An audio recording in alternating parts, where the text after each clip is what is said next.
but I suspect that in very important ways we are at or near the apex of a great civilization. It's hard to get him to really agree with you. I've been working on it for years. Thank you. I'm a physician from St. Louis, and I want to thank you and everyone here because I'm one of these doctors that really doesn't know anything about money or finance. The money comes in, but I don't know what to do with it. I'm not able to really evaluate the financial strength of a company, but I can evaluate the ethical strength of the company, and that's why I feel real comfortable, I think most of us here, having our savings in Berkshire Hathaway. And Thank you. This question has probably been asked in different ways already, but several years ago, a fellow I know who had been manager of Magellan Fund warned that we were going to have a terrible decade or so in the stock market because of all the things people have brought up so far, the increasing interest rates and runaway spending and decreasing dollar and stagflation maybe right around the corner, Social Security problems, and even what Charlie Munger referred to is that most of our best and brightest graduates, I find, are going into money management rather than they're not becoming doctors or molecular biologists or PhDs in chemical engineering.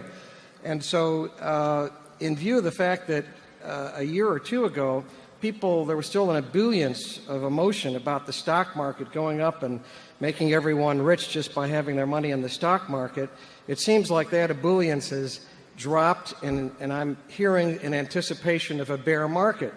And you wrote, I think several years ago, that it's hard to make money in a bull market, and the real opportunities come in a bear market. So I'm wondering if you would give us a clue as to what your strategies are going to be if it's really true that the market gets dismal over the next few years. Well, if the market gets cheaper, we will have many more opportunities to do intelligent things with money. Now, whether we'll blow on the money in the meantime or something is another question. But you know, we are going to be buying things, one thing or another, operating businesses, stocks, high yield bonds, whatever. We're going to be buying things for as long as I live. Just like I'm going to be buying groceries. Longer than that, Warren. Yeah. Well, yeah. Charlie is just waiting to take over after I.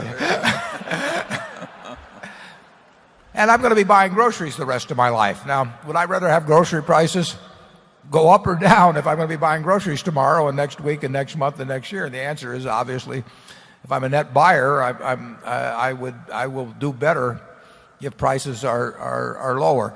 We're not good at forecasting markets. I mean, we knew that we were getting enormous bargains in the mid-70s. We knew that the market went crazy to some extent in the late 90s. But we don't have much. We don't spend any time. Charlie and I spend no time thinking or talking about what the stock market is going to do because we don't know. We do know sometimes that we're getting very good value for our money when we buy some stocks or some bonds, as it may be. But we are not operating on the basis of any kind of macro forecasts about stocks. And there's always a list of reasons. You gave a few. There's always a list of reasons why the country will have problems tomorrow, but there's always a list of opportunities which don't get mentioned quite as often.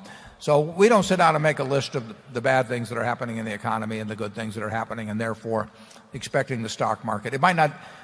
It doesn't behave that way, even if you could correctly forecast some of the bad things or good things.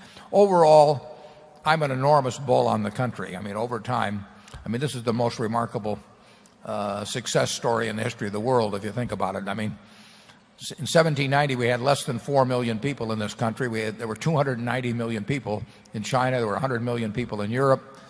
You know, and they all had the same intellect we had. They were in the same general climate. They had lots of natural resources.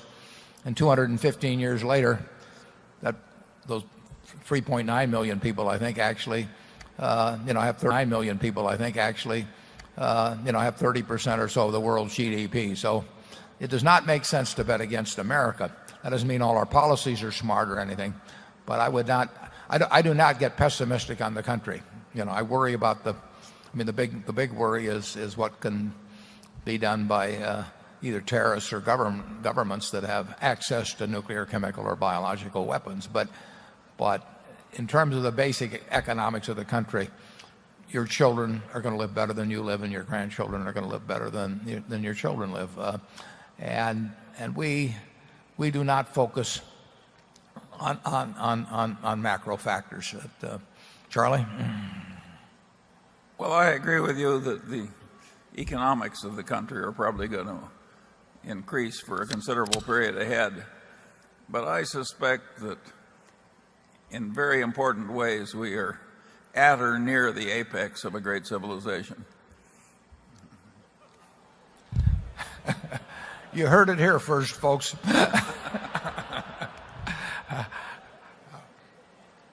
If you leave the NCB, nuclear, chemical, biological, but I do not feel that way, but you'll get to see which one of us is right 20 or 30 years from now. I have seen more people pass up opportunities because they get focused on a single economic variable or a single problem that the country faces, and they forget about the good things. I mean, if you can buy very good businesses at attractive prices, it's crazy to say, I think I'll sit this out because it might get a little cheaper next year or something of the sort, and because the world's going to go to hell. We've never operated that. We've never decided not to buy a business we like because of a macro view, have we? Not yet. Okay. It's hard to get him to really agree with you. I've been working on it for years. Number 11.